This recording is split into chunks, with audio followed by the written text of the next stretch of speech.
What's up everyone, it's Colin from Ireland's Technology Blog, and this is a review of the Microsoft Lumia 950 XL, which is Microsoft's first proper foray into flagship territory, probably since really the Lumia 1020, in my opinion anyway. Of course, back then it was the show was run by Nokia, but now we are fully entrenched in Microsoft's ecosystem with hardware and software now fully controlled by Microsoft.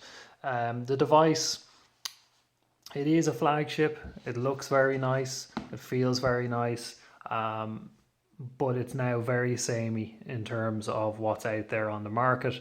Whereas before, when Nokia was doing things, there was splashes of color and there was lots of things to differentiate their devices from just standard run-of-the-mill Androids. I'm not saying that this is not very good. It is quite good, and the build is very nice, but it's just nothing spectacular, let's say. And in a world of high-powered flagships from Android and indeed even Apple's iPhones, is what's in this device good enough to make you want to part with your money? So that's what we're going to find out. So let's firstly take you around a tour of the device. So this is, as I said, the 950 XL, just in black backing and white front. So you've got your Windows logo here, your PureView Zeiss branding here, and up here you have the main rear camera, which is a 20 megapixel sensor, and you got triple flash along the top. Speaker, kind of got little dots here for microphones and stuff like that. On the top you've got your 3.5mm jack. Nice to see it hasn't been removed. And on the bottom you've got a USB Type-C port. And just returning briefly to the back, again you can see there is a little hump, which does remind us all, I suppose, of that original Lumia 1020, which of course had a much bigger hump, but it had a much bigger camera. On this side of the device there is nothing, which is the left side. And then on the right you've got interesting kind of button placements with your power button here flanked on either side by the volume up and down keys, and thankfully a dedicated camera key, which Microsoft thankfully didn't remove. So that is the hardware, and it is nice. It is, you know, it's pretty heavy. I mean, inside it there's a battery. It's 3,400 milliamp. So you know it's pretty big, or rather I should say it's 3,340 milliamp.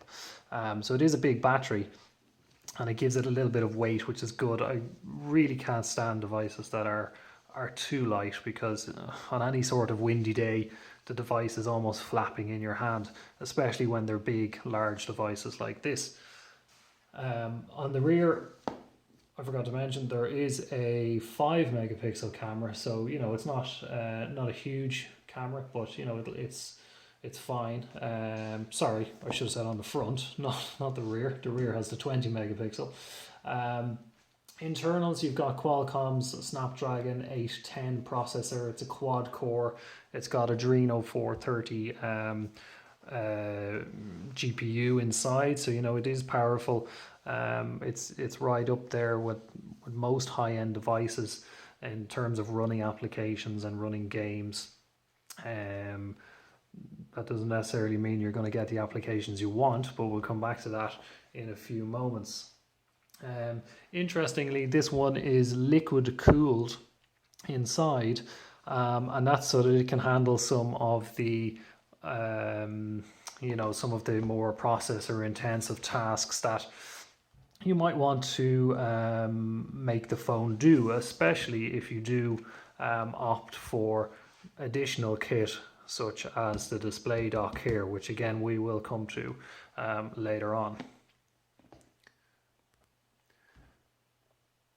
So in terms of the hardware, this has got Windows Hello on the device, so you will see here that it is trying to scan you with this infrared sensor here. So the idea is that it would scan your retinas, and it would unlock the device.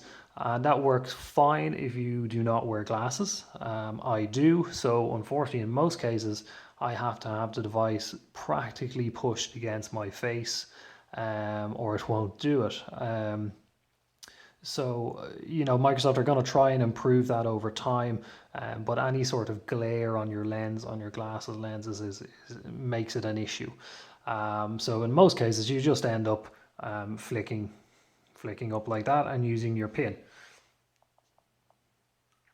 So, for those who have not been keeping tabs on Microsoft's Windows platform, this is going to look very familiar to what you would have seen on a normal Windows 8 device. You've got your live tiles, they're all flicking around and providing information at a glance, and that is the idea of Microsoft's platform, is your one main screen, and you flick over and you get your into your apps, which has now changed with Windows Mobile 10. It's a little bit nicer. You've now got nice handy search.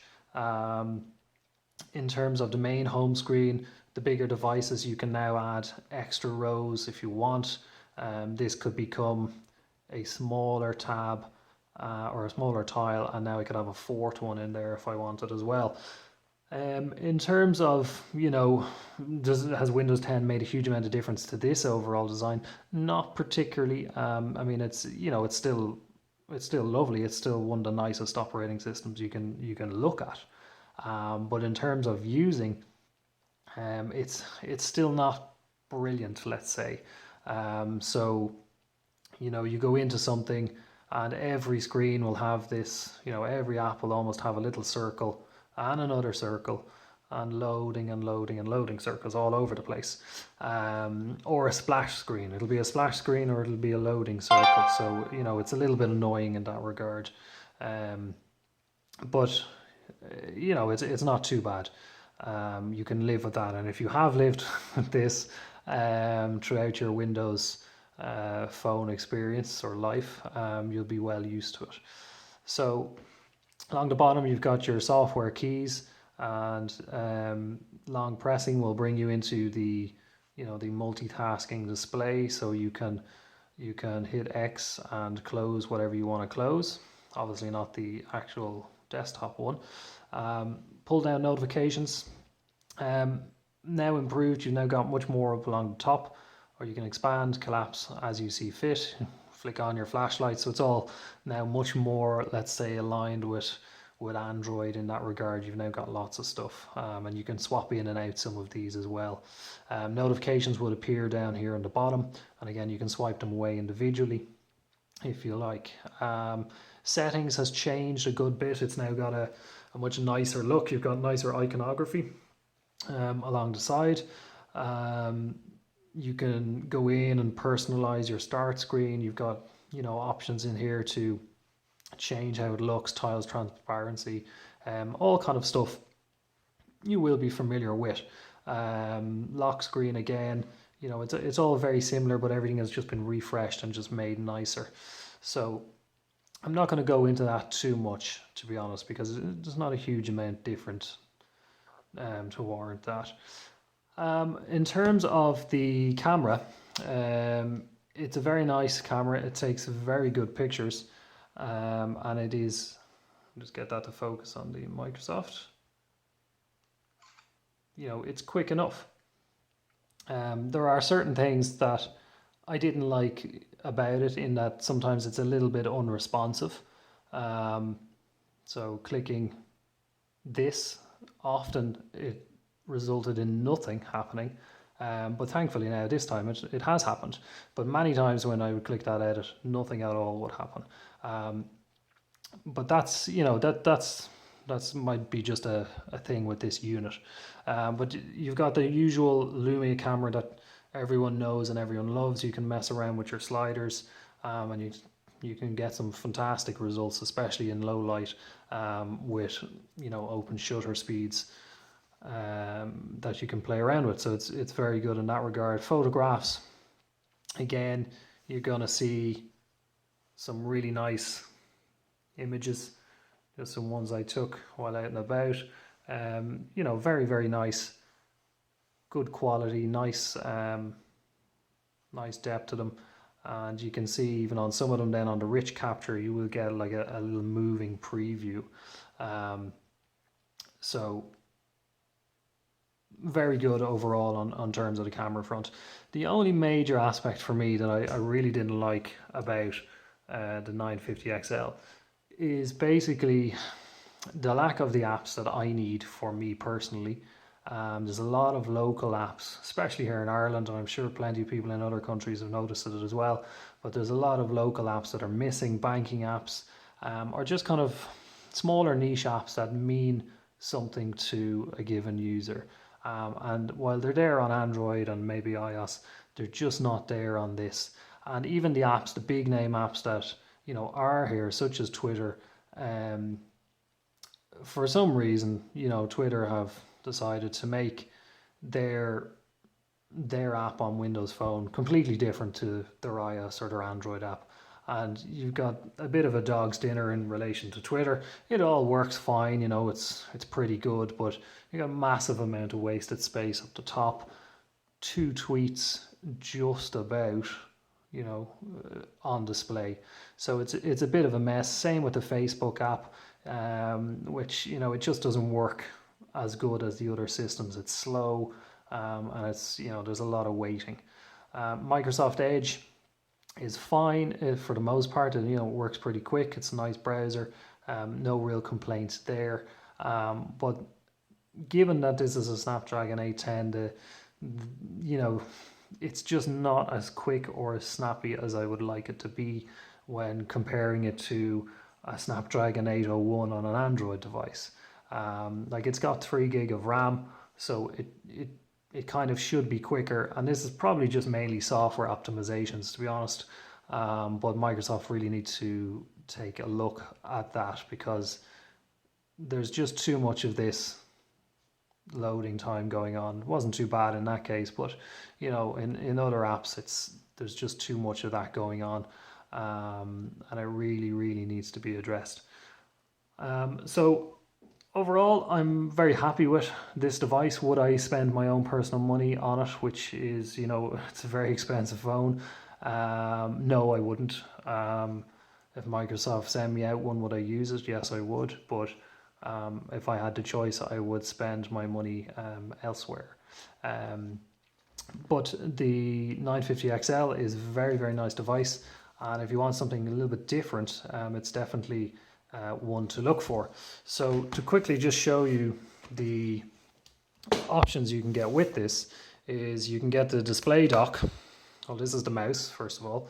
I got this nice, real handy little magnet that keeps your Bluetooth or your USB connector and Bluetooth. Really nice little mouse.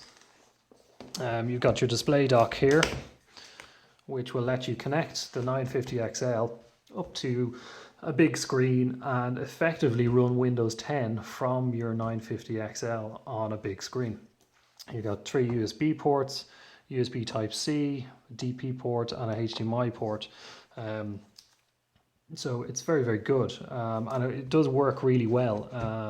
And if you also can opt for the flick out Bluetooth keyboard or keyboard, and this is really nice, and just means you could be sitting on your plane or on your bus, and happily kind of working away on your laptop via your phone, if you needed to do that, although you probably don't if you have your laptop with you.